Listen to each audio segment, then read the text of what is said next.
Sean bienvenidos a un episodio más de Medicina Viral. Yo soy el doctor Víctor Manuel Encina, mejor conocido como el Dr. Vic en redes sociales. No te olvides darnos 5 estrellas en Spotify, seguirnos en YouTube y comentar qué te pareció. El día de hoy estoy muy emocionado porque el invitado de hoy tiene mucho que ver con la salud en México. Y sobre todo porque es un tema que a mí personalmente me llama mucho la atención y es básicamente toda la parte administrativa, negocios, enseñanzas de vida de dirigir un hospital. Es algo que realmente nunca había hecho en mi canal. Y para esto invité a un buen amigo. Su nombre es José Antonio Rivera. Él es abogado, tiene una maestría en administración de hospitales. Es uno de los directores más jóvenes de la historia de cualquier hospital en México. Y actualmente se desempeña como director general y accionista del Hospital Puebla. ¿Cómo estás, Toño? Pues un poquito abrumado con tu presentación, pero bien, gracias por todo el speech que te acabas de aventar a nuestro favor. Te agradezco la invitación y pues espero que pueda aportar un poquito en tu espacio para brindar lo poco o mucho que la vida nos ha prestado de conocimiento, ¿no? La verdad es que estoy emocionado. Mira, la audiencia no sabe esto. Cuando llegamos aquí, porque estamos en el Hospital Puebla, no estamos grabando en los estudios de Medicina Viral, vinimos hasta Puebla acá con Toño. Entonces llegamos, traíamos a todo el equipo de Medicina Viral y Toño me dijo, lo primero que me dijo es, güey, vente, te tengo que enseñar algo. Entonces me llevó a la cocina, me llevó desde dónde se hacen las dietas de los pacientes, me llevaste al refrigerador, vi todo lo que tienes ahí, me dijo, oye, ¿tú sabes que a mí me gusta la gastronomía? Y dije, no sabía. Entonces me enseñó como lo que tiene ahí de langosta, de todo lo que tiene. Y me pareció como, órale, los primeros 5 minutos de estar en el Hospital Puebla como que me sentí... Y conociste a Miguel Panadero, ¿no? Aparte lo conocí. Y aparte a Pepe Chef, ¿no? Sí. Yo pensé que íbamos a ir directo a su oficina, que iba a ser como más, ¿sabes? Como más corporativo, pero... Sí. Pero fue como muy familiar. Esa es la palabra. Como que me sentí muy familiar en esto y pues nada, o sea, me gustó los primeros 5 minutos de conocerte también, porque no nos conocíamos en persona. ¿Estás Nunca. de acuerdo? ¿No? Nunca nos habíamos conocido. No había tenido el gusto. Habíamos hablado por redes, habíamos hablado por varias WhatsApp, platicado normal. por teléfono, Zoom. Sí. Pero sí, no nos habíamos visto. Y pues vamos a ver, ¿no? ¿Qué nos depara aquí analizando un poco de todas estas cuestiones que, pues bueno, a mí me apasionan mucho, Toño. Cuéntame. A mí también, la verdad, a mí también. Mira, yo creo que la administración hospitalaria y todos los temas de salud, aparte que ya una vez que te entra la salud en la sangre, ya no sale, ¿no? O sea, ya lo permeas, lo vives, lo disfrutas. Y yo he encontrado en el hospital un romanticismo donde he podido desarrollar todos mis hobbies, ¿no? Me encanta la cocina. Te enseñé cómo hicimos el salmón ahumado, ¿no? De esta mañana que dura 24 días, cómo estamos haciendo el pan por un panadero de Zacatlán que se llama Miguel, que Zacatlán es un pueblo precioso, mágico, donde hacen una panadería increíble. Y trato de trasladar todas estas pequeñas historias que me voy topando día con día, pues en el trayecto, ¿no? Para seguir inspirándome, para poder seguir dando un mejor trabajo y poder seguir dando un mejor servicio, ¿no? Claro. Entonces, el hospital se facilita porque tienes todo. Sí. Tienes todo. Es una economía totalmente viva, donde tienes desde quirófano, panaderías, farmacia. Tienes todos los nichos de mercado que te puedes imaginar. Y si tú tienes una pasión, pues tienes el 90% de probabilidades que la puedes desarrollar en un hospital, independientemente de lo que hagas, ¿no? Pues hay todo, ¿no? En un hospital realmente Hay todo. Yo veo como que es pues sí, es un giro, un negocio bastante completo. Yo pienso que, a ver, te lo voy a decir, Sí. ha de ser una pesadilla la operación de un hospital, ¿no? A lo mejor de tantas Es una cosas. buena pesadilla, sí. Te tiene que gustar, es algo que a ti te gusta. Y para la gente que no lo sepa, ¿no? En México se divide en salud pública, salud privada, porque nos ven mucha gente de Latinoamérica también, y gente que vive en Estados Unidos, latinos también nos ven. Y realmente pues hay ciertos sistemas, ¿no? En México los principales y la salud privada. Claro. Dentro de la salud privada hay también varios niveles diferentes, ¿no? De lo que podemos... Todos los que te puedes imaginar. ¿Podrías explicarles más o menos, Toño, a la gente que no desconoce todo esto? Mira, vamos a hablar que la salud es casi el 3% del PIB, ¿no? De México. Y hay una revista que acaba de salir, de Expansión, donde menciona dentro de todo un ranking de hospitales privados, pero te da las cifras de la salud en México. Y es muy interesante, los invito a que la compren o que la descarguen por internet, no sé dónde esté disponible, pero ahí viene la cifra de lo importante que es la salud como un ecosistema económico, ¿no? Y bueno, eso por un lado. De hospitales privados, según estos datos, nada más que participamos en el ranking son más de 2,000. 2000. Sí, y se calcula que hay 4,000 hospitales privados en la República Mexicana, ¿no? Y yo me imagino que otro tanto de hospitales públicos, ¿no? Inclusive de mayor tamaño. Entonces, ese es el impacto que puede llegar a tener en una sociedad, ¿no? Estamos en todas las ciudades, estamos permeando y tocando corazones literalmente en toda la República Mexicana, ¿no? Entonces, eso es algo que tiene muy interesante el tema de la administración de salud, ¿no? 2000 hospitales que se tienen como registro, probablemente 4000. En el ranking creo que eran 1,600. 600. Y más o menos se rumora que puede haber entre 2,000 y 4,000 hospitales. Chicos, o sea, estoy hablando desde 3 camas hasta 200, ¿no? Privados. Privados. Sí. Oye, Toño, a ver, cuéntame. ¿Cómo comienza esto? Porque, a ver, te lo digo yo, mi familia son de médicos, ¿no? Sí. Cardiólogos, hematólogos. Yo soy ortopedista, el primer ortopedista.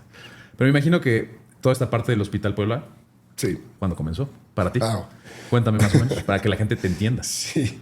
Bueno, pues nosotros no queríamos entrar en el tema de hospital. Eso es lo primero que hay que entender. Nosotros veníamos de una familia que se ha dedicado a la distribución de marcas como Ford y como Mercedes-Benz en lo largo de la historia, ¿no? Mi hermano sigue en Mercedes, mis primos siguen en Ford y Volkswagen y otras marcas. Mitsubishi acaban de abrir. Entonces nosotros estábamos en ese tema. Mi papá fue siempre una persona distinta a sus hermanos.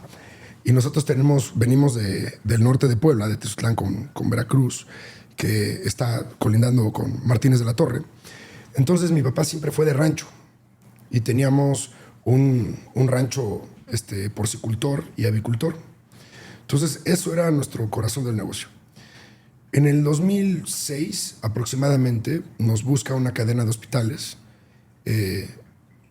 Donde estamos, la inversión del terreno donde estamos, existió hace ya muchos años y querían ponerse en esta localidad, ¿no?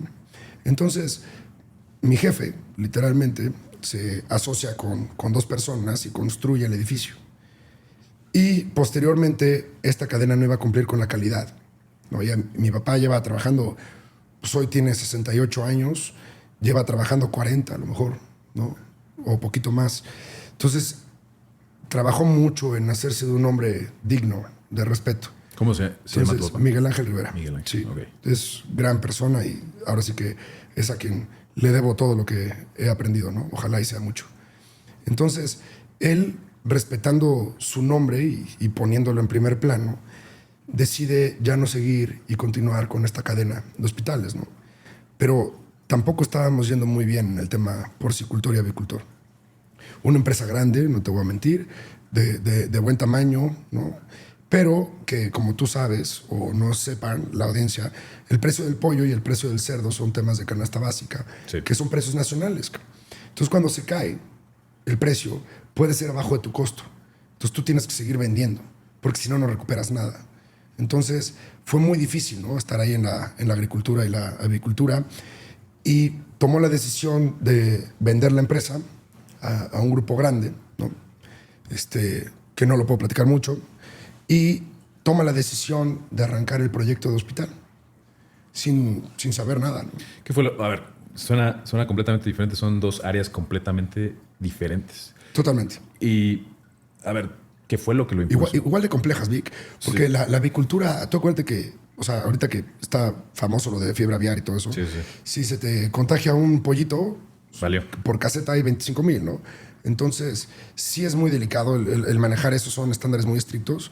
Y pues él tenía la disciplina y yo creo que eso fue lo que razonó cuando le explicaron lo que era y lo que podía hacer un hospital. Y por eso le entró con todo, ¿no? Claro. Nada más que aquí la diferencia es que fue una gran decisión de él donde involucró a los médicos y les preguntó qué es lo que necesitan. ¿Qué quieres para Puebla, no? Puebla hace 16 años no había hospitales grandes. ¿Qué había en Puebla hace 16 años cuando empezaba? Pues, ok, marcas, estaba la Beneficencia Española, estaba el Betania en ese momento, que hoy es Christus, estaba el UPAEP, pero no había hospitales con punta de lanza de tecnología. Entonces, cuando habla con ellos, sí, y esto es bien importante que te diga, porque la decisión que ha de haber tomado, yo no puedo hablar en cabeza ajena, pero claro, me imagino que para él, que sí lo hemos comentado, pero no lo dice ya no se acuerda del momento que ha vivido. Ha de haber sido una presión terrible. el tomar la decisión de comprar las máquinas más importantes en el mercado, ¿no? Y dárselas a los doctores y generar esa logística y esa infraestructura que no existía en Puebla. Y te lo digo de corazón, y no voy a mentir. O sea, la competencia tuvo que cambiar todas sus máquinas cuando nos vio abrir porque no estaban competitivas. O sea, ustedes trajeron una nueva tecnología. Pues de entrada trajimos la primera área de rayos X digital, ¿no? La primera resonancia 1.5 Teslas del estado de Puebla, ¿no? Y me acuerdo que habían 2 o 3 a nivel nacional. O sea, en ese entonces, ¿no? Tuvimos la primera tomografía de casi 200 cortes con 2 tubos energéticos que generan tecnología que se llama Spectral, ¿no? Y para nosotros era eso algo común, pero no a nivel nacional. Eso nada más en la UNAM y hospitales de ese calibre, ¿no? Okay. Entonces, así empieza el Hospital Puebla y él lo crece y lo traduce en calidad médica y atención y vanguardia en salud, que hasta la fecha sigue siendo el eslogan, ¿no? Y nace de todos los doctores y del personal que ya se está involucrando, por ahí de 2007. Abrió las puertas en 2008, en agosto, sí. Y pues ya hoy cumplimos 16 años con 3 meses. ¿Cómo, Toño, no me imagino, cómo echas a andar esta maquinaria de cero?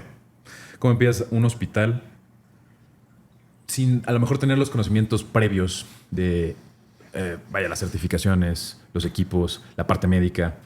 ¿Cómo empiezas? ¿Necesitas tener un plan? ¿Necesitas acercarte a la gente adecuada para que te diga, mira, tienes que hacer así, esto así? ¿Necesitas calcar de otro plan? ¿Cuál es la forma de iniciar un hospital? O sea, y te repito algo porque siempre he sido muy sincero en eso. No, el Hospital Puebla no es algo que yo haya creado. Yo me sumé.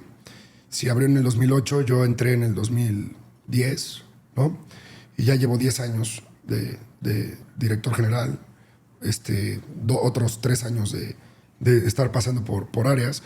Entonces, esa pregunta de cómo empieza un hospital, no soy la persona indicada para contestarte, pero sí te puedo decir qué ha sido la prioridad y por qué hemos marcado la diferencia y por qué hemos tenido un nicho de crecimiento, ¿no? Y es, particularmente tú lo tocaste, y es la calidad.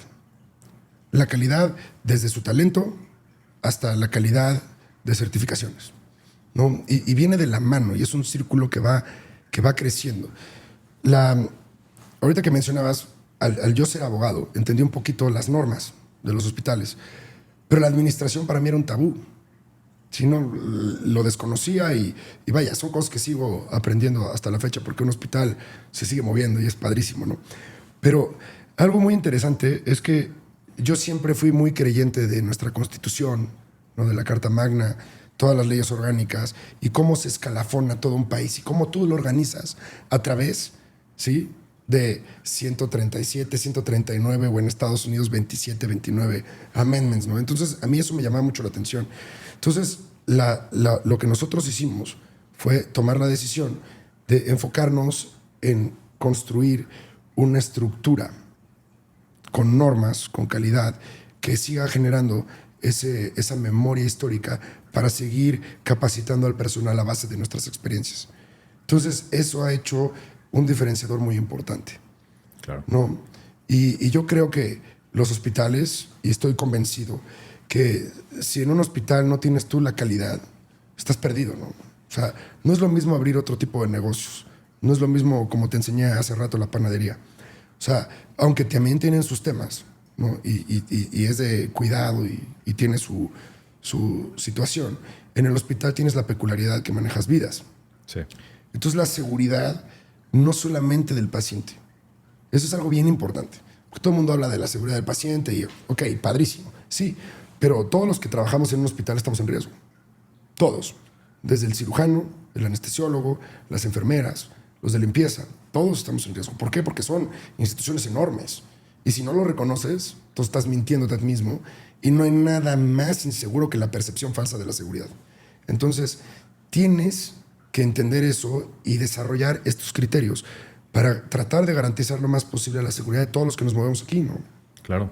Entonces, eso yo creo que es así se debería de empezar un hospital. Esa es la forma, sí. Obviamente, considerando todo lo que tú dices, estando en este negocio y teniendo estos años en este negocio, ¿Qué sientes, Toño, de que la finalidad de lo que tú haces, pues, impacta de cierta manera, de una manera positiva a la gente? Porque, a ver, yo te puedo decir, yo conozco mucha gente, conozco influencers, conozco empresarios, ¿no? Hasta gente que, pues, gana mucho dinero, ¿no? Pero no tiene nada que ver con la salud, ¿no? A lo mejor tiene que ver con el negocio del entretenimiento, ¿no? Que las risas, todo esto. Pero yo le veo mucho más impacto a la parte de la salud. Yo siempre lo he dicho, ¿no? Por ejemplo. Por ejemplo, el hecho de que tú puedas diagnosticar un tumor cerebral. Correcto. Con una resonancia magnética, un tomógrafo, ¿no? Puedes ver un EBC, ¿no? Con un tomógrafo. Entonces, y que cambies la vida de que una persona se iba a morir a que la puedas salvar. Sí. A mí se me hace increíble. Es algo que incluso lo cuentas con orgullo. En cambio, cuando dices, oye, es que me tuve que vestir de Peter Pan para un show que tengo que hacer no sé qué y hablar, hacer unos chistes. Sí, está cagadísimo, pero... Y le fue bien y ganó sus cientos de miles de pesos. No sé, creo que hay un impacto diferente, ¿no? Es un animal completamente diferente esta parte de la salud. No sé, por eso te pregunto, ¿qué sientes estar en esta área? Que ahorita te voy a preguntar más bemoles de esta misma área, Claro, pero claro. ¿qué sientes ahorita tú personalmente? Mira, es una confusión positivo con muchas, ya después de 10 años, Vic, de ser director del hospital, me ha tocado vivir cosas muy satisfactorias, gracias a Dios. Como la pandemia, en resumen, fue una gran victoria para la humanidad, ¿no? Pero también me despedí de varios amigos. Eso es una realidad.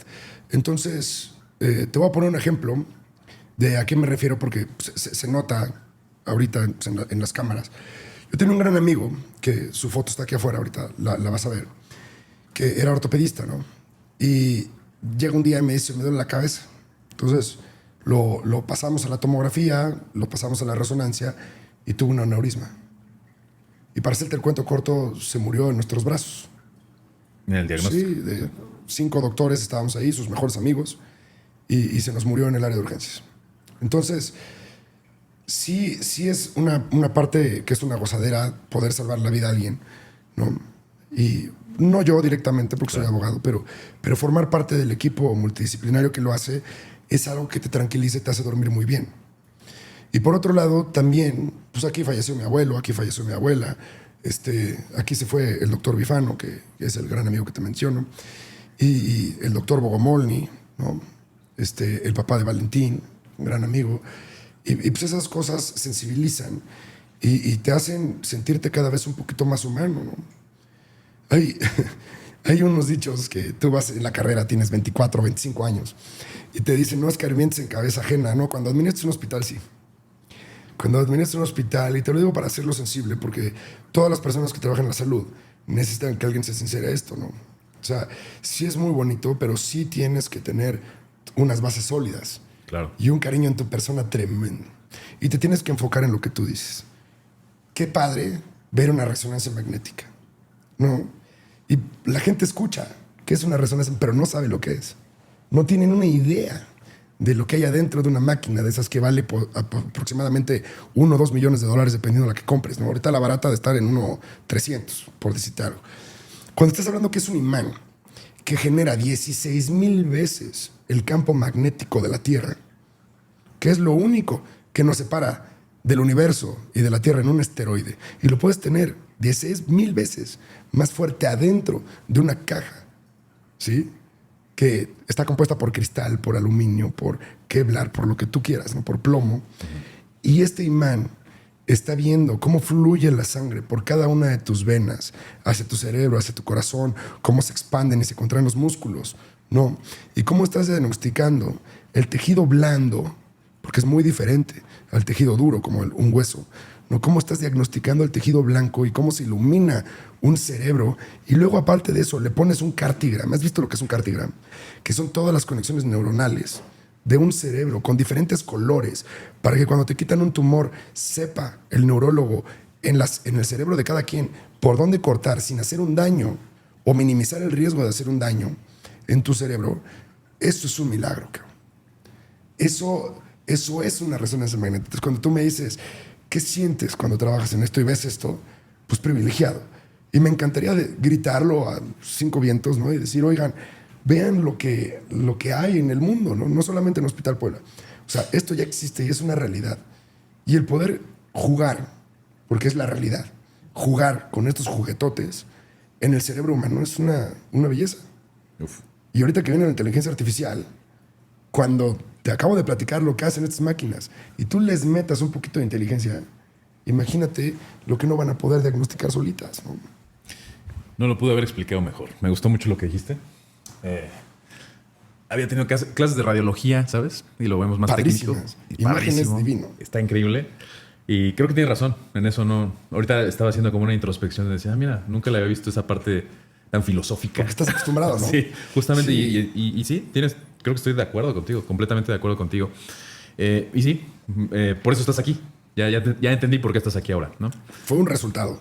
O sea, este cariño que le agarré fue después, ¿no? Al principio fue un poquito más obligación, como todos los que trabajan con su papá. Claro. Lo van a escuchar y saben a lo que me refiero. No te voy a mentir que me obligaban a jugar golf, como lo dijo el gobernador de Nuevo León. El Samuelón. Exacto, ¿no? Pero sí entras un poquito a fuerza porque los niños somos filosóficos y yo quería ser abogado. Entonces, cuando me traen, tuve que encontrar dónde encariñarme del hospital. La sorpresa fue que fue más fácil de lo que imaginé. Por ese tipo de cosas, ¿no? Sí. O sea, y el hospital tiene cosas muy bonitas. Por ejemplo, el área de urgencias a mí se me hace un hospital pequeño, ¿no? Y lo que tú vives ahí un viernes, un sábado, un domingo, pues obviamente con todo el respeto del mundo, es algo que te llama la atención, o sea, claro. que te llama y tú sabes perfectamente que mi teléfono nunca está en silencio, ¿no? O sea, tú sabes que me puedes marcar como si fuera doctor. Sí. Y es más, la gente ya me marca a las 2 de la mañana y me dicen, lo que pasa es que eres técnicamente un doctor. Que bueno, no. Pero estás en el business. Pero estás en el business Sí. y te aguantas y te marco, ¿no? Sí. Entonces, ese tipo de cosas sí apasiona. Claro. A ver, yo me imagino, no es un trabajo, no es un puesto directivo como cualquier otra empresa, ¿no? De verdad que no lo es. Ahorita, Sí. con lo poco que me has dicho, que creo que estoy muy de acuerdo contigo. De hecho, tienes mucha claridad para decir lo que sientes sobre eso. Entonces, eso Sí. me gusta. Pero creo que no es un puesto directivo convencional, ¿no? No es algo que mucha gente que está fuera de este negocio lo Sí, entienda. ¿No? Creo que es hasta, yo diría, como sectario, ¿no? O sea, hay muy pocos que pueden entender este tipo de movimiento, ¿no? Sí, y cuando veo a otro directivo de hospital, nada más con la mirada sabemos. O sea, es distinto. Tú, y te lo voy a decir, se va a escuchar un poquito egocéntrico, pero es lo que es, y no lo digo por mí, porque, pues, X, ¿no? O sea, soy director porque así tocó. Pero hay gente que ha peleado esta batalla y para convertirse en director ya ha sido de su vida una carrera, ¿no? Claro. Y con eso lo digo con mucho respeto. Los directores de hospitales son gente de reconocimiento porque manejan todo. O sea, tú puedes llevar a un director de hospital a ser director de un hotel. Lo puedes llevar a ser director, a lo mejor, de una aerolínea. Ya, Ahí. las operaciones se podrán ser un poco más complejas, pero de todas maneras también manejamos diésel, no manejamos turbocina, pero manejamos diésel, tenemos esas plantas de luz, tenemos ese nivel de gas LP que tienes que estar manejando para garantizar los 15 días. Sin embargo, todos los demás puestos, al final y el día, son sumar y restar. Claro. Pero la operación de un hospital no es sumar y restar, es humanidad. Así te lo pongo. Y requieres de muchos valores y mucha ética profesional y una entrega padrísima que yo se los reconozco a todos, ¿no? Por eso sí, como te dije ahorita, con mucho respeto, he conocido a varios y todos, no hay uno que sea más burro que el otro. O sea, todos están, la verdad, bastante bien desarrollados. Mira, vamos a tratar de hacer que la audiencia comprenda. Ok. Comprenda más o menos el nivel operativo. ¿Qué te parece? Ok. Sé que hay muchos temas antes, técnicos, todo, pero me gustaría ahorita que lo tocas, hablar del sistema operativo de tú estar a cargo de un hospital. Es momento de ponerse nervioso, ¿no? A ver si sé. Entonces, venga. sé que hay muchas cosas, sé que hay tanto muy chiquitas como muy grandes. Pero yo creo que tu inquietud se traslada a ser la inquietud de todos los demás. Entonces, pues, empieza por lo que tú quieras saber. Dime cómo es una semana siendo director de un hospital, siendo accionista de un hospital. ¿Cómo es una semana? Si quieres, omite detalles, pero dime lo más importante para que la gente se empape un poco de esto. Yo siempre he sido relativamente organizado, ¿no? Más al principio, porque lo primero que te debes de preocupar cuando eres director de una institución es permear tu cultura y tu forma de administrar. Y una vez que los directivos se adaptan o tú te adaptas a ellos, ya empieza a fluir de una manera más fácil. Entonces, ¿cómo yo llegué a esto y qué es lo que yo hago? Todas las mañanas yo tengo una rutina, ¿sí? Que yo no recibo a nadie antes de las 11 de la mañana, por ejemplo, ¿no? Entonces, yo a las 8 de la mañana, después de que ya hice ejercicio, todavía no me baño, ¿no? Abro mi computadora y leo todo lo que pasó un día antes en el hospital. Me reportan a las 8 de la noche, el 100% de mis directivos me mandan un correo y lo leo, ¿no? Entonces sé lo que pasó. Ahora, son directivos, no soy su nana, ¿no? Claro. O sea, ellos ya reaccionaron, Sí. ya solucionaron, pero me están reportando de lo que pasó.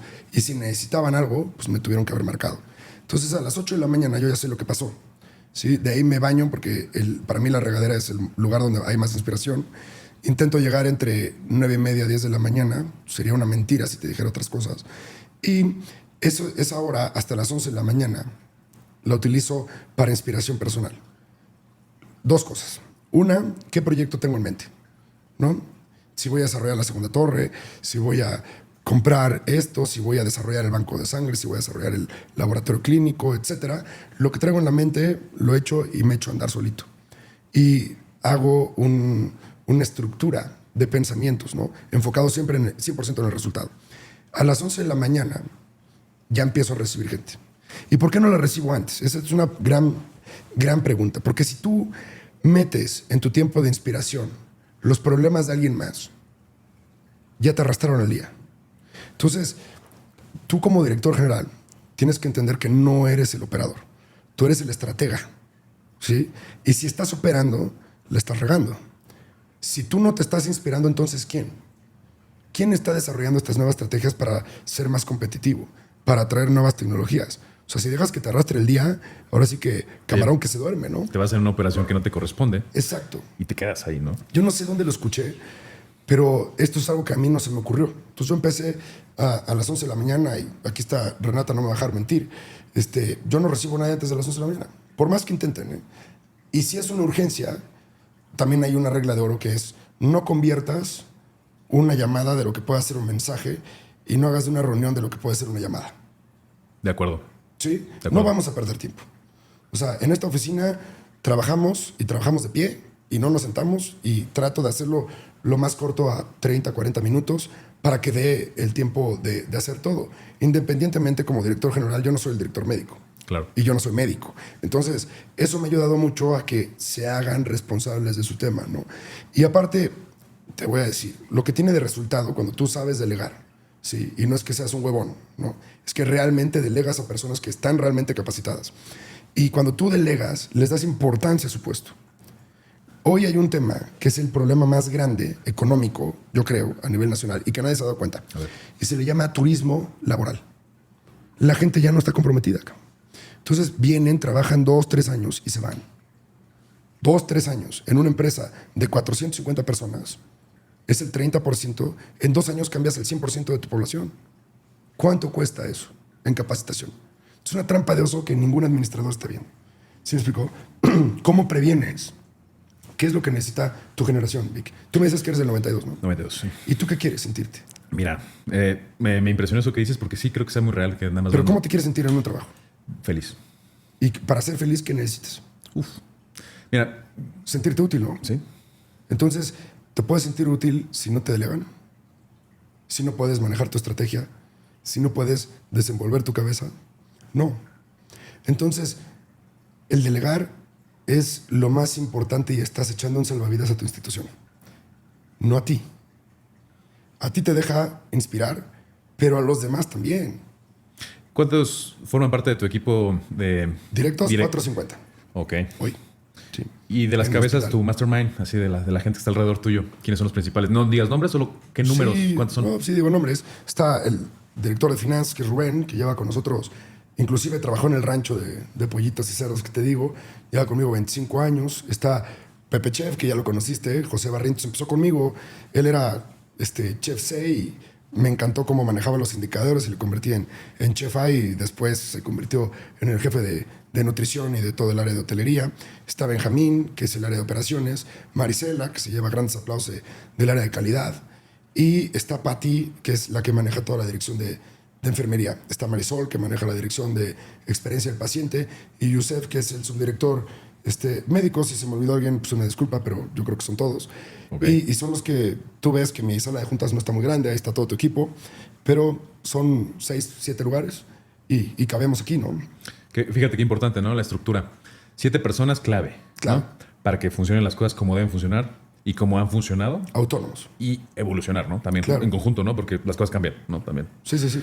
Esa era mi duda, porque digo, a mí se me hace una cosa impresionante la cantidad de gente que tienes que manejar dentro de un hospital, pero es importante que las personas clave estén conectadas contigo, ¿no? Yo leía hace unos años, no sé si tú algunas lo has leído, que luego mucha gente es como muy detractora de este autor, Napoleon Hill. Claro, Que decía bravísimo. mastermind, ¿no? Sí, Que tienes sí, que tener sí. a tu gente cerca, a la gente que piense como tú, que tenga ideas. Ese- Y creo que sí, tiene muchos, para mí tiene mucho sentido. Entonces, por eso te quería hacer esa pregunta de cómo tú distribuyes a tu equipo, cómo discutes el futuro de este negocio también. Ese libro de Napoleon Hill es la base de todos los empresarios de Estados Unidos.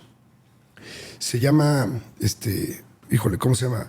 Que lo escribió en 1920 o algo así. Piense y Se hágase llama rico. Piense y hágase rico, ¿no? Piense y hágase rico. Y él te avienta mil hojas de todo un desarrollo, de una filosofía de las instituciones financieras. Pero empieza con un gran ejemplo, ¿no? De este cuate que se va a buscar mina de oro, ¿no? Sí. Y al final vende todo el equipo y nunca encontró el oro. Y la persona Luego que llega después lo vende, tiró una pared y encontró la mina más grande de toda Alaska. Y fue real. Estaba así. Pero lo que nadie sabe es que esta persona que no encontró el oro después se convirtió en el vendedor de seguros más importante de Estados Unidos.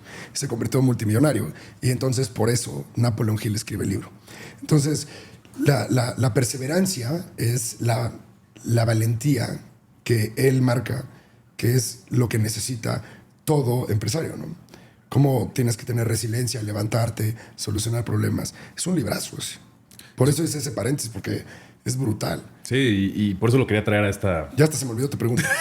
Lo quería traer a esta pregunta que te hacía de tu equipo, que ya me la respondiste. Y dentro de esto, ahora ya hablamos como de las cabezas en lo operativo, ¿no? De un hospital, ¿no? Pero quiero irme un poquito más atrás, nada más. Bien. ¿Cómo luchas contra estos gigantes en México?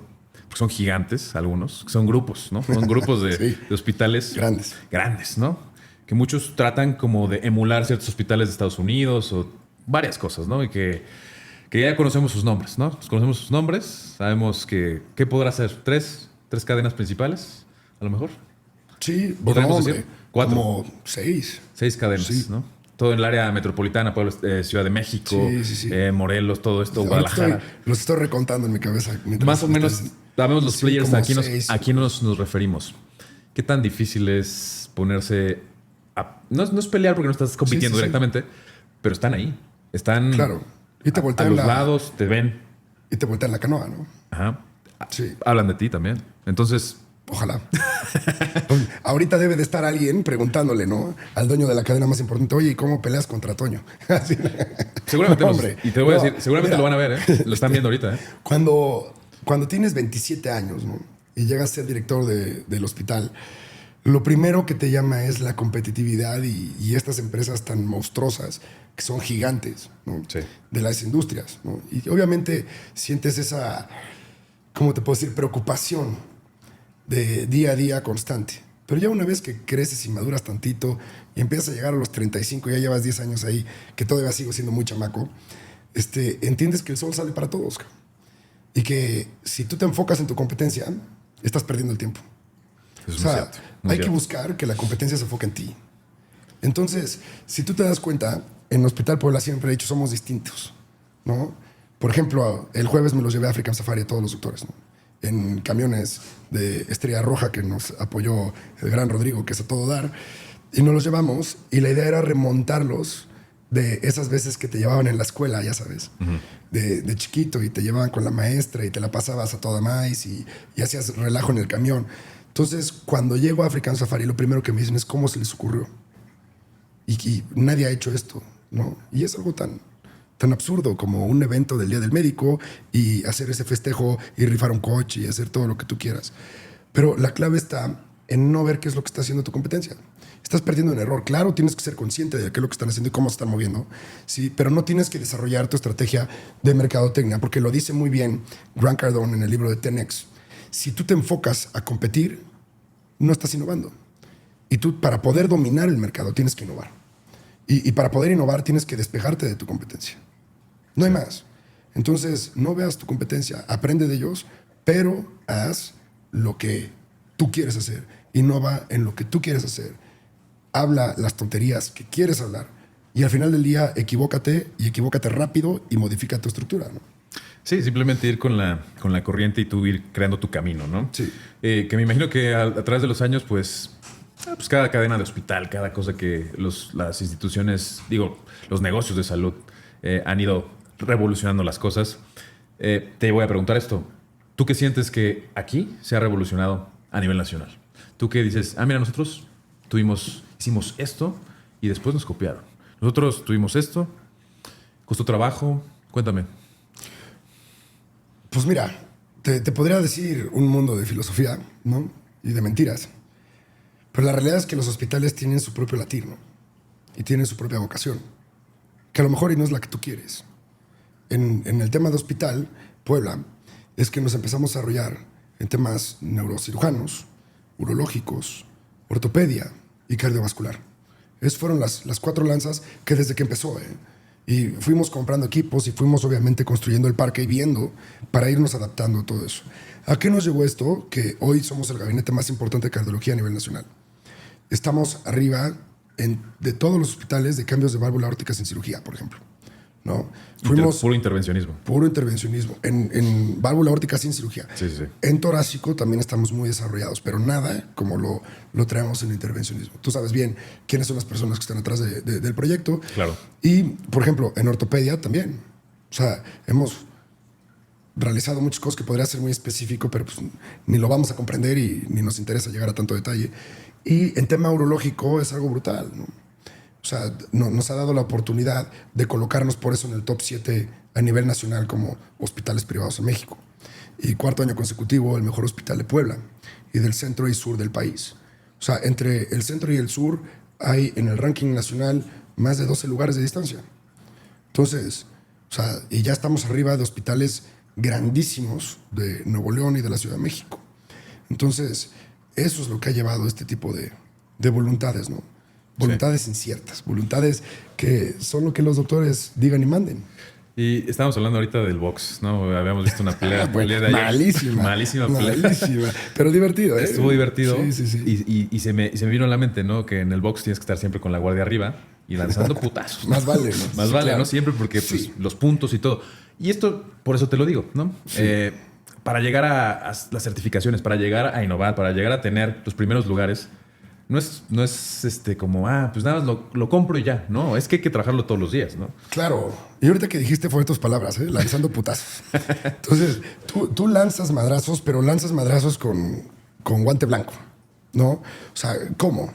Subiendo tu estándar, ¿no? Entonces yo el madrazo que yo mando a la sociedad médica, es decir, soy el mejor lugar a nivel estatal y a nivel nacional, soy el 7. Ya tengo ahí. certificación de Canadá, tengo felicitaciones de todo el gabinete de presidencia, etcétera. Esos son los trancazos que mandas, no dirigidos a la competencia. Es una forma de decir, esto es lo que somos y pues cáiganle, ¿no? Sí, no, nunca estar lanzando la piedra directamente a alguien, no Claro. se tiene por qué, ¿no? De hecho, como tú dices, si tú te enfocas en eso, Hubo no vas a innovar, ¿no? Hubo una muy buena, Vic. Fue este año. Ajá.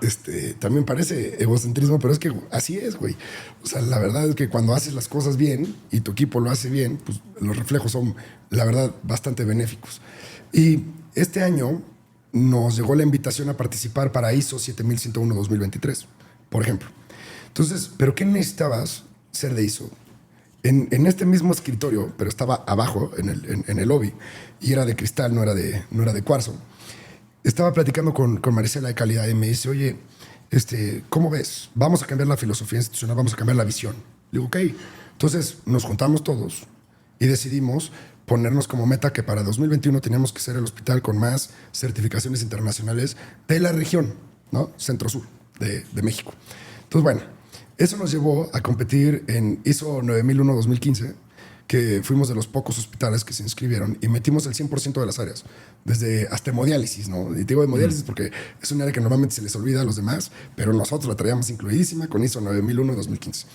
Entonces, llega la invitación a 7101 y exclusivamente llega a Hospital Puebla a nivel nacional. ¿Por qué? Porque éramos el único hospital que llevamos 4 años con los estándares internacionales.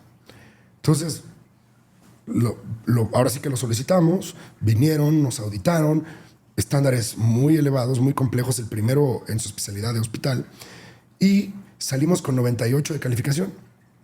Espérame, pero cuando estamos platicando, haz de cuenta que estoy así como tú y yo, y está el certificador, me dice, licenciado, creo que eres el primer hospital a nivel mundial. Digo, ¿cómo, güey? Es imposible. O sea, alguien tuvo que hacer estos estándares. Sí, no pasó. Creo que eres el primer hospital. Mañana te platico. Y al día siguiente me escribe en WhatsApp, confirmado. Eres el primer hospital a nivel mundial con 7101, 2023. Entonces, estos son el tipo de cosas que te digo, no ves a la competencia. ¿Sí me explicó? O sea, sigues tu camino.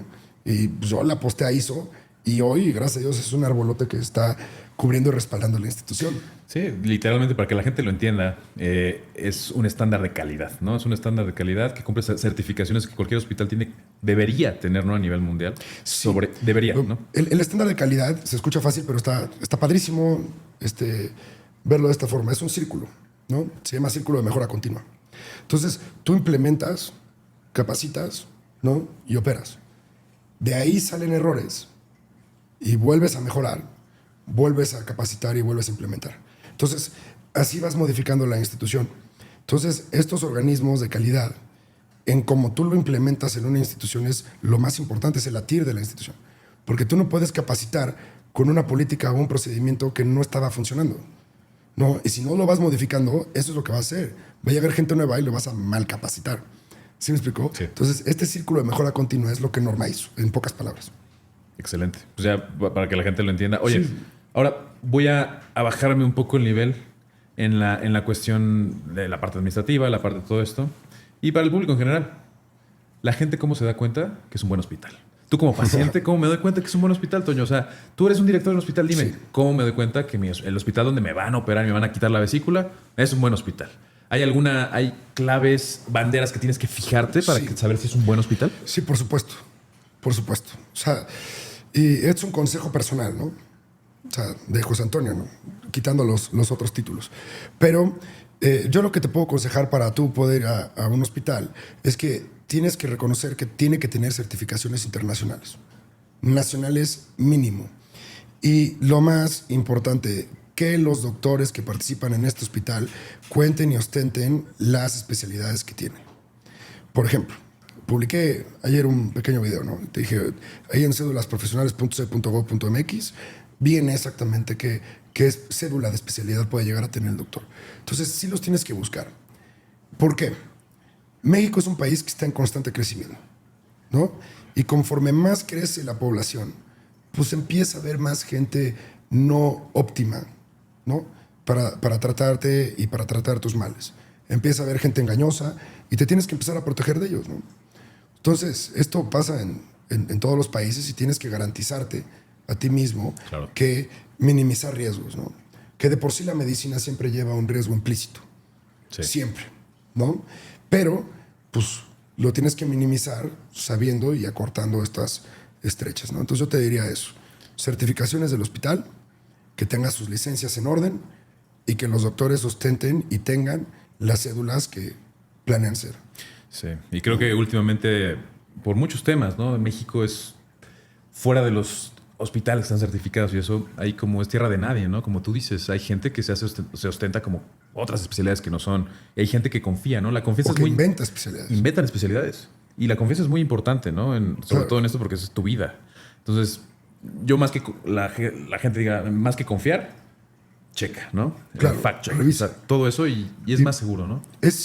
O sea, lamentablemente todo lo que consumimos es responsabilidad de quien lo usa, ¿no? Y hablo como población en general. O sea, si tú tomas refresco, sabes por qué y sabes lo que te puede pasar, ¿no? Entonces, lo mismo es cuando vas a consulta. O sea, también es tu responsabilidad y tienes que estar atento. Sí. Sí, organizaciones como la nuestra se encargan de minimizar casi nulificar el riesgo de este tipo de cosas, ¿no? Sin embargo, tú tienes que echarle ganitas y te tienes que educar al respecto, ¿no? Es la responsabilidad de cada quien. No romantices la vida. Todo el mundo está buscando cómo fregarte. Protégete. 100%. 100%. Qué buen consejo de un director del hospital para que le diga a la gente, ¿no? Para que entienda que esas son las cosas importantes. Oye, Toño, ahora hablando del hospital en sí, ¿no? Sí. Mucha gente, y estos ya son unas preguntas, unas dudas populares del hospital, ¿no? Mucha gente siempre me pregunta, a ver, oye Vic, ¿cómo funciona esta parte en la que a lo mejor me internan en un hospital, me hacen un procedimiento, a lo mejor me enfermé, me dan una canalización, me pasan un medicamento y después mi seguro de gastos médicos pues se hace cargo de la cuenta hospitalaria, ¿no? Sí.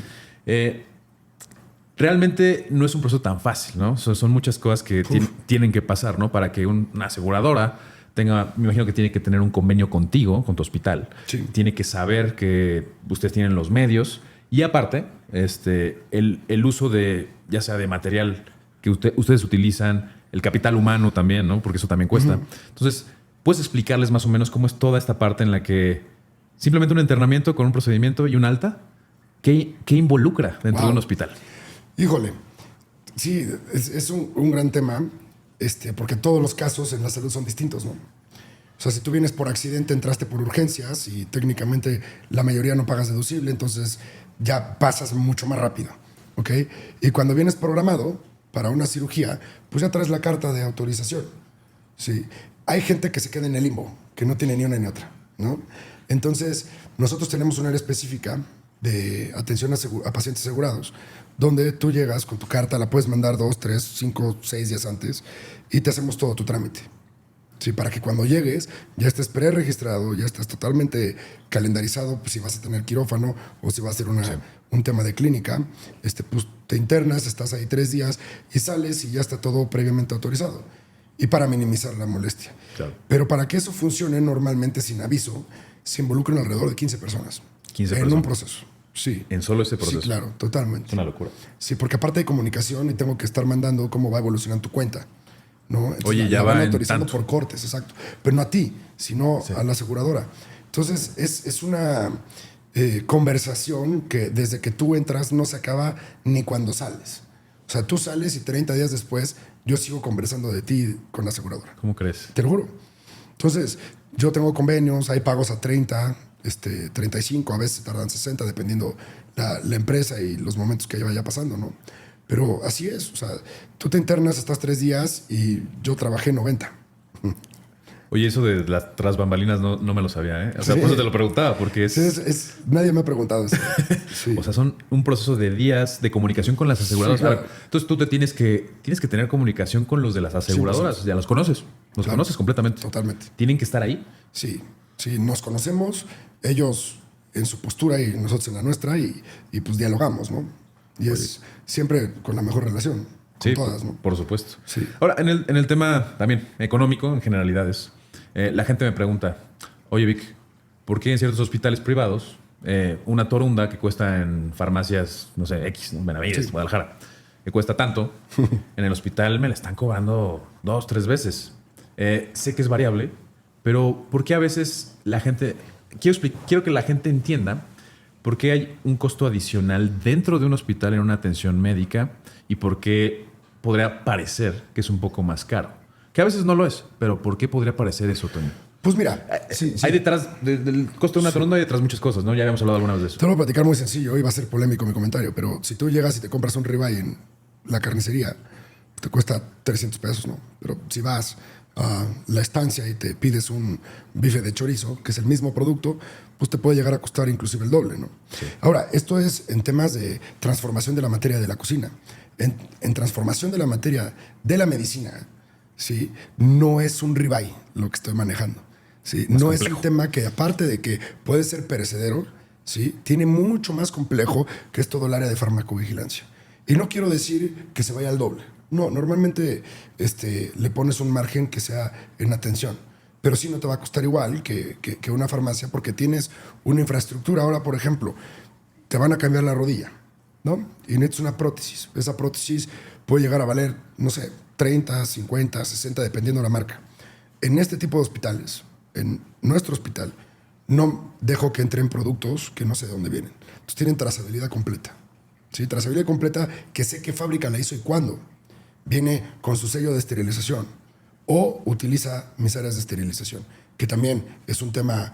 Cada carga de un esterilizador en área de quirófano te vale la carga 3,000, 4,000 pesos, ¿no? Sí. Dependiendo si es de plasma, si es de vapor, etc. Entonces son infraestructuras tremendas, ¿no? O sea, para decirte algo que nadie sabe, ¿no? Una esterilizadora de vapor es un tanque sujeto a presión. Tiene su regularización independiente. Y para poder utilizar agua, no la puedes agarrar de la que te cae en la cisterna.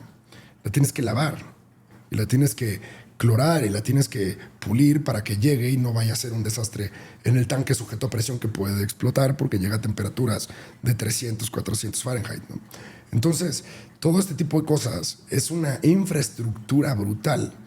Ahora, las torundas, el alcohol que utilizan para inyectarte o lo que tú quieras, todo eso siempre se intenta cobrar por el uso, ¿no? O sea, claro, tú utilizaste X. Y este punto es padrísimo. Se le llama economía de la salud. Es algo que a mí se me hace brutal. Por ejemplo, en tiempos de COVID, hacemos un recuento rápido. Un paciente que no estaba aislado, o sea, todos los de pacientes de COVID estaban en un cuarto distinto. Entonces, todo el área era aislada. Entonces, un paciente que está en recuperación de COVID, viento en popa, no tiene ya ningún tema más. Para poder atenderlo necesitabas 50 guantes al día y aproximadamente 45 cubrebocas. 45. Por un paciente.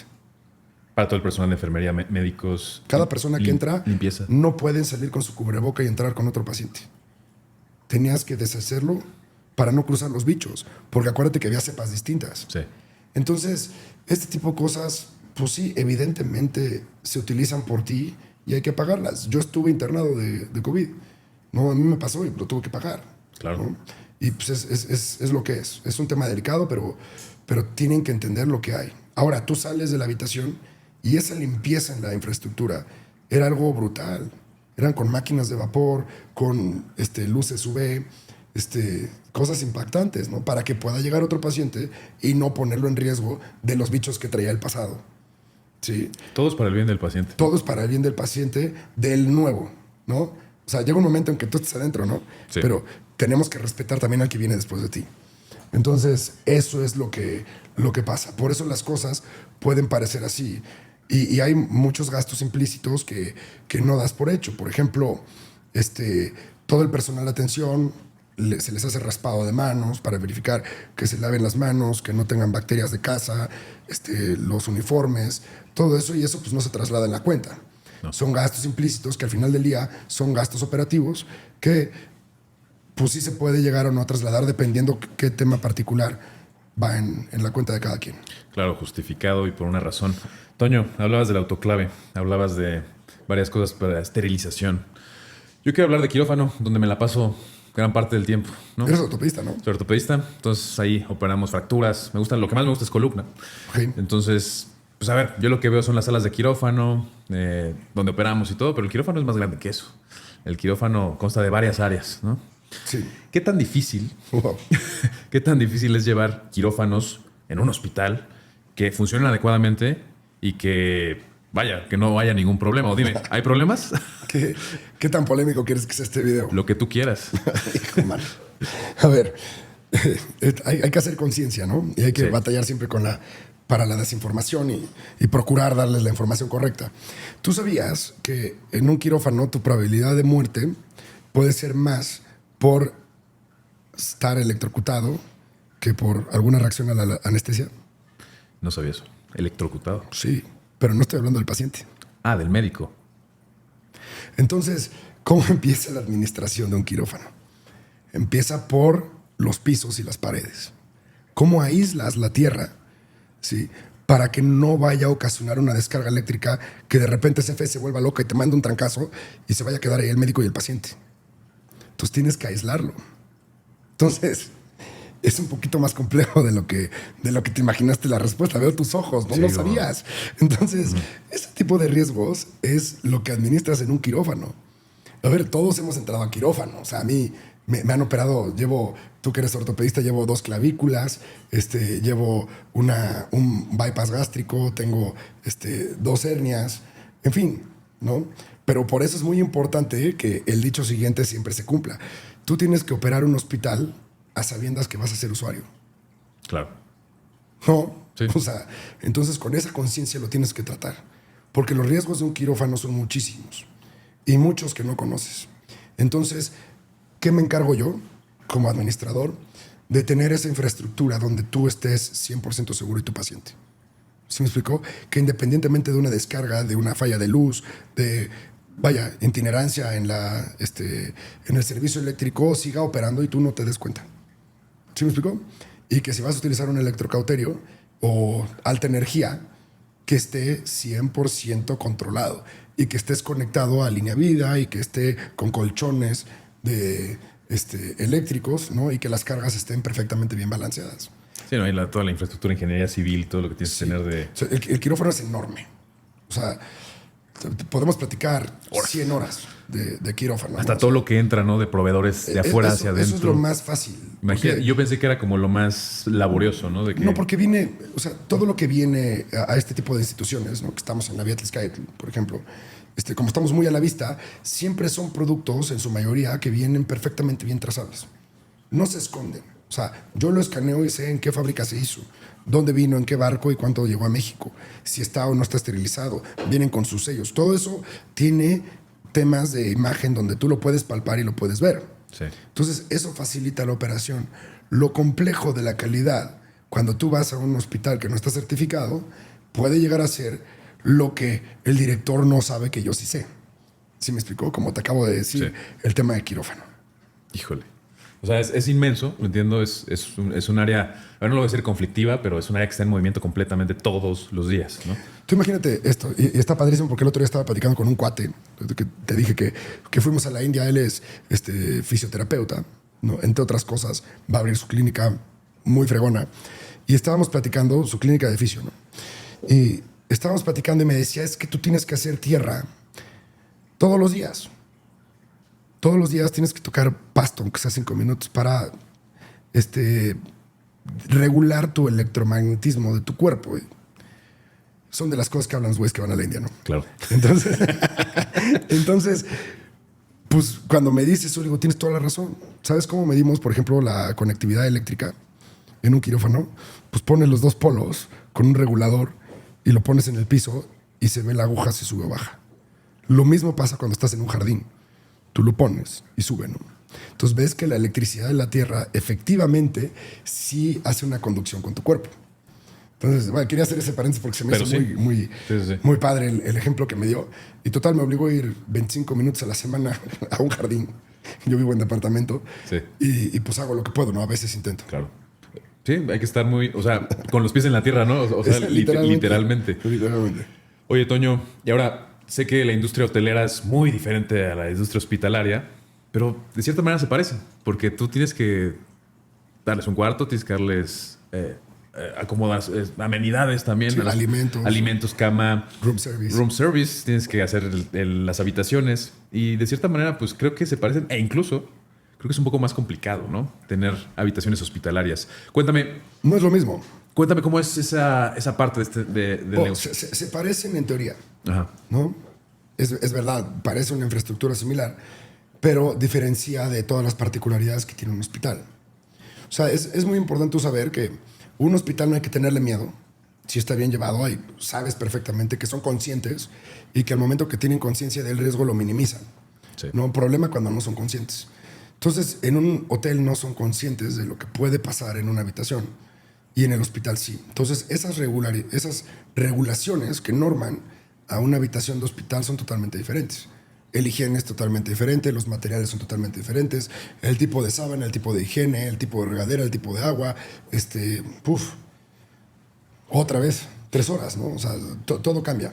Parece similar, si tú lo ves, pero cuando tú ves el pequeño detalle son totalmente diferentes. No, sí, a ver. No sé, como que yo veo que hay dentro de este negocio tienes como unos 10 negocios más que tienes que operar completamente diferente, porque un quirófano, una habitación, Sí. la parte de las aseguradoras, la parte de la implementación, la innovación, son cosas que no tienen laboratorio, imagen, por ejemplo, la zona... cafetería. Porque trabajas con radioisótopos, o sea, desde la radioactividad. Trabajas desde quirófano, riesgos biológicos, ¿no? Campanas de mezclas, ¿no? Entonces son cosas completamente diferentes. Entonces sí siento que el hospital, a ver, tienes que tener gente, como tú dijiste al principio, 100% capacitada y que operen perfectamente su área para que trate de no haber ningún problema ni ninguna cosa nueva, ¿no? De que digas que te sorprenda. Es la idea. Sonaría como un negocio bastante complicado. Es. O sea, ahorita que ya lo estoy entendiendo más, digo, híjole. Felipe Calderón decía que manejar un hospital era lo más similar a manejar un país, ¿no? Y no es por ponerme una cama de laureles, pero es que tienes todo. O sea, tienes todas las ramas de negocio distintas.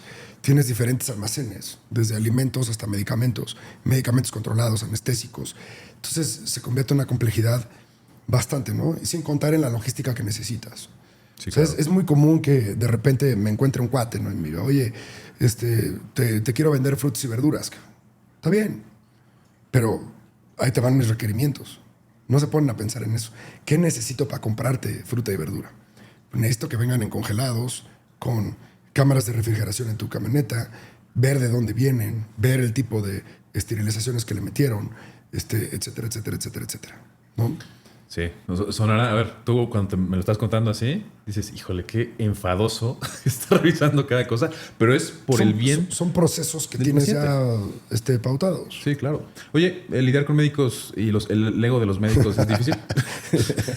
No, hombre, son a piece of cake. No, Yo me imagino, Mira, ya al principio era tremendo, ya ahorita en una ciudad como Puebla, donde nos conocemos, ya somos amigos, ¿no? Entonces, ya ahorita sí somos cuates. Siempre existe la peculiaridad que estás tratando con el gremio más estudiado, ¿no? Que también es algo que nadie entiende. Un doctor promedio, ¿cuánto tiempo estudiaste para ser ortopedista? Alrededor de 10, 11 años. ¿Y cuántos libros leíste? O sea, no sé, ya, nos perdí la cuenta. Pues imagínate. Y el promedio es que hayan leído a tus 35 años 2, 3 libros. Sí. Entonces estás estudiando y estás trabajando con el gremio más estudiado de la República. Entonces sí tiene su peculiaridad y no puedes decir tonterías. Eso es literalmente el lema, ¿no? Pero de ahí en fuera tienen una parte muy humana donde pues tratan ya ahorita a mis hijos, a mi esposa. Entonces se genera esta hermandad, ¿no? Esta confianza donde creen en mí, yo creo en ellos y se convierte mucho más fácil, ¿no? Claro, y es una relación difícil al principio, como tú dices, porque, a ver, tratar con médicos, yo soy médico, mi familia es médico, he estado rodeado de médicos. Estos güeyes tienen una mentalidad completamente diferente y pueden ser muy enfadosos para mucha gente, ¿no? Y tú lo sabes, tú no lo dijiste, yo lo dije, ¿no? Sí. Entonces, ahora tú que estás a la cabeza y tienes a todas estas personas que unos ven el corazón, otros ven gastro, otros ven huesos, otros ven cerebro, pues tienes que tener una gran capacidad de poder llevarte con todos, ¿no? De cierta Claro, manera. pero te voy a explicar cómo haces algo más sencillo, ¿no? Que es esa relación. Y el médico, ¿qué quiere? En particular. Pues quiere que a su paciente le vaya bien y quiere dinero. Claro, calidad. Calidad. Correcto. Es lo primero que te dije. Sí. Si tú te enfocas en la calidad, va a ser la diferencia. Entonces, esa calidad de atención hacia el médico y al paciente, el médico prefiere que lo trates mal a él, pero bien al paciente. ¿Sí me explicó? Lo debes de tratar bien también Sí, a él, ¿no? sí, claro. Pero prefiere que él llevarse el trago amargo y que su paciente no viva eso. Quiere que cuando salga diga, oye, tú eres a toda madre y el hospital donde me llevaste es todavía igual a toda madre que tú, ¿no? O sea, que puedas mantener esa estandarización de calidez en la atención. Entonces, cuando tú hablas ese idioma, te dejan de marcar, te dejan de molestar y empieza a fluir la energía con el doctor. Eso es... Ahorita me acabo de acordar de un ejemplo. Está muy bueno, ¿no? A ver. Y si lo vas a hacer un video, hazlo completo, porque me vas a sacar de ¿cómo se le llama? De tema, ¿no? Muy fácil. Todos en esta vida, cuando tienes clientes, los clientes son como el león del circo. Tú pones el aro y tú quieres que el león brinque el aro. ¿Sí? Hay dos formas: a latigazos o echándole una carne. ¿Qué prefieres? Echándole una carne, tal vez. claro. Pero esa carne es el sentido figurado de consentir, ¿no? Entonces, todos, cuando somos clientes, somos ese león. Entonces, la habilidad del güey que da el servicio se mide en qué tantos latigazos no te mete para que brinques el aro. Entonces, y eso al final del día te hace tener una relación muchísimo más estrecha con tus clientes, ¿no? Claro. Que al final del día, lo dice Jeff Bezos y lo repito, es si tú te enfocas en siempre atención al cliente, atención al cliente, atención al cliente, pues te vas a convertir en Amazon. Increíble, ¿no? Increíble. Sí, la atención al cliente lo es todo, sobre todo en cualquier tipo de rubro, ¿no? Creo que te da una ventaja superior. Y hablando de atención al cliente, y a lo mejor sé que tú me dijiste, oye, ¿sabes qué? No quiero tocar tanto estos temas, pero vamos a hablar de la salud pública en México. Ay, Dios. Digo, yo sé que tú estás ahorita en la parte privada, estás en esta parte, lo has hecho bien, Gracias. bien hecho. Pero pues actualmente y en el pasado, ¿no? No todos conocemos cómo está la salud pública en México. Tiene cosas buenas ¿Cómo está? y tiene cosas muy malas, ¿no? Sí. Entonces, no podemos definirlo solo con una palabra. Yo diría que es como un sube y baja, ¿no? En varias cosas. ¿Tú qué crees? Nada más te pregunto a ti. ¿Qué se debería hacer? ¿Qué se debería hacer en la salud pública? Que es un tema totalmente ajeno a lo que tú haces. Sí, no. ¿Qué se debería hacer? Tú que ya conoces el tras bambalinas, todo esto, ¿no? Que tú lo operas. ¿Qué recomendación personal podrías decir? Oye, yo creo que podrían hacer esto para mejorar la atención, para mejorar con los doctores, para mejorar con los presupuestos. Hay puntos individuales donde tienes que tener mucho cuidado al opinar de este tipo de cosas. Por ejemplo, hay muchos hospitales y muchas camas de ofertas públicas, pero ¿cuántas de ellas tienen especialistas de atención? Entonces, cuando tú ves el sistema del examen nacional, tiene sus pros y sus contras. Una es un filtro que se adecua al número de pasantes que puede tener cada hospital, ¿no? Según la especialidad. Creo que eso se debe de ampliar y que debemos involucrar a los privados cada vez más para que podamos tener mayores especialistas. Creo que esa nacionalización de ser muy respetuoso con la persona que estudió en España y en Inglaterra y que tengan que llegar a hacer su examen nacional otra vez cuando vienen de una universidad como Oxford, como lo puede llegar a ser Harvard, creo que es un poquito innecesario si tiene una barra como pasada como la de Massachusetts que te platiqué, ¿no? Sí. Creo que eso podría desentorpecer la burocracia de la atención en gran parte. Por otro lado, evidentemente el tema está en la situación de logísticas. Y no es que hables de un sistema de salud como Noruega, como Finlandia, como lo que tú quieras. Al final del día, cada país tiene su sistema de salud que se ha ido modificando conforme a sus necesidades. Es bien importante que entendamos lo siguiente. Tú no puedes llegar y poner un modelo como el de Finlandia y Canadá a Latinoamérica. Porque si de México a Perú hay una gran distancia, Colombia, gran distancia, en diferentes sistemas de lo que puede ser adecuado para el país o no. Entonces, todos los sistemas de salud que se tiene por país son únicos. Eso lo tenemos que entender. Y no son replicables. Sí, tenemos que ir adaptando y tenemos que ir modificando, pero necesitas la atención y la voluntad. ¿Sí? Tienes grandes países, porque no todo es Noruega, ¿no? O sea, tienes grandes países como Arabia Saudita, como Qatar, como Dubái, ¿no? O sea, los Emiratos Árabes. Y estos cuates tienen un sistema de salud brutal. Ah, sí. Tú nada más ve quién desarrolló los hospitales de Abu Dhabi. O sea, los hizo John Hopkins, los hizo Clínica Mayo, los hizo... Entonces, y están toda la infraestructura de los mejores doctores del mundo en estos países y 100% gratuito. Wow. Ahora, todo eso lleva sus temas, ¿no? Tú ves en América, ¿no? Que en la clase en Harvard nos decían, Canadá no está en Norteamérica, Canadá está en Europa. Y es porque tiene el sistema de salud totalmente gratuito como lo tiene Inglaterra, porque forma parte del Commonwealth. Es el único país en todo América que es 100% gratuito el sistema de salud. Pero ¿cuánto tiempo te tardas en sacarte una rayos X? En tiempos de COVID, una tomografía. Lo vimos allá, lo platicamos en Boston. Se estaban tardando en ese entonces alrededor de 3 meses. No, pues ya te complicaste y te moriste. Entonces, cuando yo les platicaba la realidad de la salud privada en México, adivina quién era el primer mundo, güey. México. O sea, te lo hice la pregunta antes de que empezáramos a grabar. ¿Cuánto tiempo te tardas tú en sacarte unos laboratorios clínicos, sacarte un check-up completísimo? Menos de... O sea, si tú me marcas hoy, mañana ya estás. Ya están. Y pasado mañana ya estás con un internista viendo todos tus resultados. Interpretado y todo. Vete a Finlandia, vete a Noruega, vete a Canadá. No puedes. Te tardas 3 semanas y te dan cita. O sea, despiértate un día con temperatura y pide un antibiótico. Tiene su razón, ¿eh? No estoy, Sí. no estoy juzgando. Entiendo que la primera causa de muerte va a ser la resistencia al antibiótico. Pero yo tengo familiares que viven en Canadá que se llevan sus medicamentos de México porque no tienen acceso a los medicamentos tan fácil como México. Entonces se avientan unos síntomas de 3 semanas. Sin medicamentos. Sin medicamentos. Entonces, ¿qué es lo que yo entiendo? ¿Cuál es el sistema que más se adecua al beneficio de la población? Algo similar a lo que tenemos, pero que funcione más el sistema público. Porque cuando tú tienes público y privado, entras en una coayuda, ¿no?, de un sistema, de una misma membrana, donde al final beneficia a la población. Es optativo pagarlo. Si le quieres gratis, es gratis.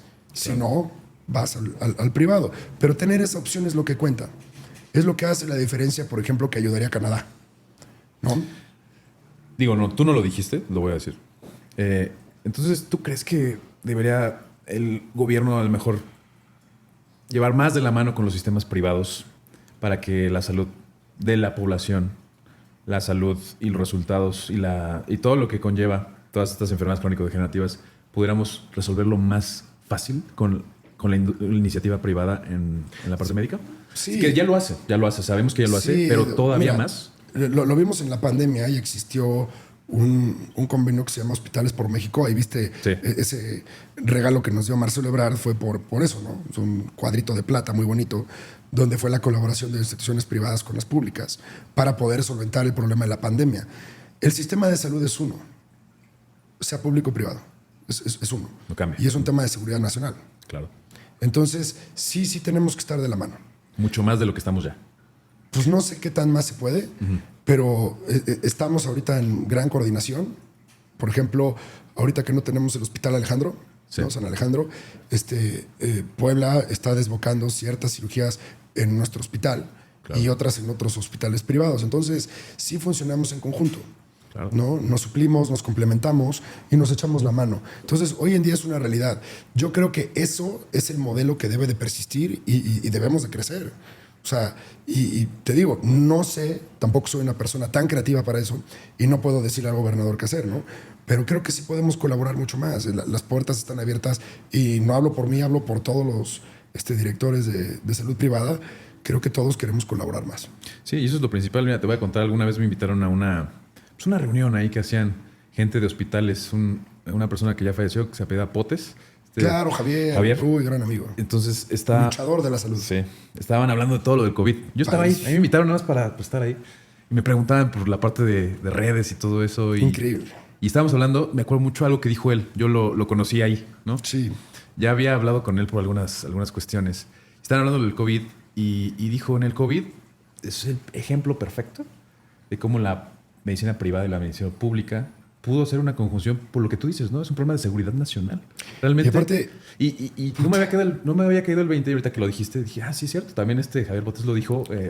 Javier... En paz descanse. Puta, hasta se me aguaron los ojos porque Javier es una persona que yo quise mucho. Él fue, para los que no saben, fue el presidente del Consorcio Mexicano de Hospitales. Nosotros formamos parte de ahí durante 5 años. Y cuando empezó la pandemia, yo me infecté de COVID en Colorado, ¿no? Traía 2 costillas rotas, es otra historia, porque intenté meterme a snowboard y fracasé, evidentemente. Entonces llegué con COVID y mientras yo estaba enfermo, hospitalizado, pues tenía que ver hacia dónde iba el hospital, ¿no? Entonces tuve que hacerme de amigos muy rápidos y pues mi decisión fue marcarle a Javier. Sí. Y Javier me ayudó mucho y viceversa, porque nosotros en Puebla teníamos el tema de San Alejandro y ya veníamos colaborando con las autoridades. Entonces se llevó una copia de nuestro contrato para replicarlo a nivel nacional, ¿no? Entonces, si te puedo decir, se va a escuchar cañón, porque también participó la Asociación Nacional de Hospitales, con las cuales no tengo mucha relación. Estaba, claro, Mario Ulloa, el fuera el presidente en ese, o el director en ese entonces, no recuerdo. Pero a nosotros nos tocó representar a 37 hospitales, a Javier y a un servidor. Y logramos ese convenio con Marcelo, por eso es el premio. ¿No? Por eso es el certificado. Ahorita que me lo enseñaste. Y estuvo padrísimo. Marcelo estuvo aquí en el hospital, estuvimos platicando y logramos hacer esto en la Cámara de Diputados y del Senado y se convenció a la presidencia de la República y gracias a Dios por eso México salió relativamente victorioso de la pandemia, ¿no? Entonces, Javier es una persona extraordinaria. Abrió un podcast que me dio mucho gusto formar parte de eso. Se llama Luchadores por la Salud. Ese no lo conocía. Pero... Y me mandó un cuadro de regalo de Blue Demon y del Santo peleando, ¿no? Abrazando a las enfermeras. Y por eso le puso Luchadores por la Salud. Se lo hicieron a él y nos los regaló a todos los directivos de hospitales hace 2 años en Cuernavaca. Oye, qué locura. Ese es el tipo de ejemplo que a lo mejor yo siempre digo, ¿no? Ese es un pensamiento personal, ¿eh? No estoy diciendo que tú lo digas, que siempre se puede hacer buenas alianzas, ¿no? Entre la parte privada y la parte pública y siempre para el bien del paciente. Ahorita cuando hablábamos de Javier, sí, y todo lo que tú has hecho, pues creo que es el ejemplo perfecto, ¿no? Y al final pasan las cosas porque lo hacen por el bien de la gente. Claro. Entonces, a mí me impresiona, ¿no? No había entendido tu tren de pensamiento. Me gusta mucho porque tienes mucha claridad para explicarlo. Me había encontrado, te lo digo, con directores de otros hospitales que son más, no sé, muy poco aterrizados. Yo lo digo así. Es que es bien complejo porque y yo son digo, millones de ideas. Ajá, y es muy variable también. Pero me había encontrado con eso y yo decía, pues, híjole, está muy difícil para que la gente lo entienda. Creo que a nivel puede ser más familiar con la gente ahorita de lo que me has dicho y la gente se va a quedar, no, es que qué fácil de explicar, qué buena onda, ¿no? Entonces, te quería agradecer por este espacio, ¿no? Porque No, hombre, es muy, al contrario, gracias a ti. muy personal, ¿eh? Y gracias por compartir todas tu amplia trayectoria y todo eso que nos ayuda a entenderlo mejor. Sobre todo a los que... Hay mucha gente de la salud que nos está viendo, hay mucha gente también administrativa de la salud que nos está viendo y pues, está genial. Como te dije al principio, Vic, yo siempre quise ser profesor, lo intenté. Sí. Y cuando llegué al tema de hospital, pues me di cuenta que la gente conoce muy poco de qué debes hacer cuando tienes acceso a la salud. Cómo comportarte y vaya, tus derechos y tus obligaciones como paciente porque tienes las dos, ¿no? Entonces, por eso he generado espacios, por eso me acerco a platicar contigo. Mi principal enemigo siempre es la infodemia, ¿no? Sí. En COVID se alertó, hay muchos charlatanes en las redes sociales. Demasiados. Diciendo muchas estupideces, dando malos consejos. Y siempre hay que dar la cara, ¿no? Cuando tienes ese conocimiento, porque es tu obligación compartirlo. O sea, independientemente del puesto que tú tengas, si estás en la salud, hay que entender una situación muy fácil. Y es una estupidez lo que te voy a decir, pero hay gente que no le queda claro. Cuando tú te dedicas a la salud, tienes que recordar que tu industria es la salud, no la enfermedad. Y que tú tienes que promover la salud, no la enfermedad. Entonces tienes que enseñarles a accesarla. ¿Sí me explicó? Porque tienes ese poder de conocimiento. Y si no lo compartes, eres parte del problema. Entonces, sí levanto la mano en ese sentido y intento ser lo más claro posible para poder regresar a algo de la vida tan bonita que me ha tocado vivir. Claro. ¿No? Entonces, pues hay que regresar y hay que dar nuestra aportación. Tú lo estás haciendo con tu espacio y agradezco que vengas a entrevistar, que vengas a las instalaciones y que hayas conocido a Miguel Panadero. Pero agradezco más tu tiempo y que me hayas dado este espacio para poder permear la filosofía del hospital, que es lo que acabo de compartir. Y a mí me encantó y yo sé que tú quieres dejar de legado enseñanza de quitar toda esta infodemia, esta infoxicación que la gente tiene sobre cosas que realmente no son ciertas. Claro. Y realmente que acudan a lo que tú estás enseñando en redes, porque es muy simple y la gente puede entender por qué las cosas funcionan de esa manera. Yo que he visto tus redes últimamente, digo, mira, es tan simple. No dice tantas estupideces. Tan práctico. Solo a veces, porque Eric me obliga a decir muchas tonterías. Pero es lo que hay. Oye, Toño, tus redes sociales para que la gente te siga. Estoy en Instagram, TikTok, como José Antonio Rivera B. Tenemos las redes de Hospital-Puebla en Instagram. Tenemos Hospital Puebla en Facebook y José Antonio Rivera. Nos pueden seguir desde LinkedIn hasta TikTok, ¿no? Intento no meter mucho ruido, pero como siempre digo, pocos pelos, pero bien peinados. Oye, para la gente que quiere aportar al área de la salud privada pública en México, ¿alguna cosa que les quieras decir, algo que quieras compartirles a ellos, algo personal algún consejo, ya sean enfermeras, médicos, administradores, administrativos, aseguradoras, algo que quieras decir, que les quieras compartir. Híjole, pues ahí sí me agarras un poquito de bajada. ¿Qué consejo le puedo dar? Es que el área de salud es enorme, ¿no? Entonces, si van a ser médicos es una cosa, si van a ser administradores es otra. Yo lo que le podría decir en general es todos los puestos que trabajan y administran o están trabajando en un sector de salud pública y privada, todos los puestos son igual de importantes, ¿no? Somos unos eslabones que al final del día tenemos el mismo objetivo que salvar vidas y que se lo tomen en serio, que realmente lo permeen y que agarren ese compromiso, no solamente con ellos y con la institución, sino con su sociedad, y que alcen la voz y que permeen lo poco o mucho que saben, pero que traten de educar de una manera correcta y cero polémica, ¿no? Me encanta eso. Eso yo creo que es algo que hace falta. Educación. O sea, veo muchos doctores, por ejemplo, ahorita que hablando de este tema, que tú estás pues, totalmente viral en las redes sociales, hay muchos conocedores y muchos científicos que se quedan callados y que descartan a aquel que se mete en las redes sociales. Entonces, tenemos que entender que los más preparados son los que más deben de estar en las redes sociales. Sí. Y que no se quejen, que se pongan a chingarle y que permeen realmente sus conocimientos y que batallen de frente a la gente que lo está haciendo mal y que no se quejen, que actúen, ¿no? Eso es algo real, que es una vocación de un servidor. Como yo te dije, yo soy abogado, pero ya entró la salud en la sangre. Sí. Entonces de ahí no me sacas. Me gustó, porque creo que pienso muy parecido a eso, ¿eh? Claro. Debería ser así. Debería ser así. Así acabas con lo demás. Tienes toda la razón en eso. Pues gracias por tu tiempo, Toño. La verdad es que me encantó esta entrevista. Nunca había como hablado de estos temas. Son bastante interesantes para mí. Personalmente me apasiona porque estoy tan cerca, pero no lo entendía. Entonces, te agradezco. No, gracias a ti. Y gracias a todos por escuchar. Pues este fue un episodio más de Medicina Viral. Recuerda que en Spotify nos puedes dar 5 estrellas, comentar, y en YouTube también puedes comentar. Cada semana subimos un nuevo episodio. Este fue un episodio sobre hospitales. Recuerda compartirlo con cualquier persona que tenga dudas sobre eso. Yo soy el Dr. Vic y nos estamos viendo en el próximo episodio.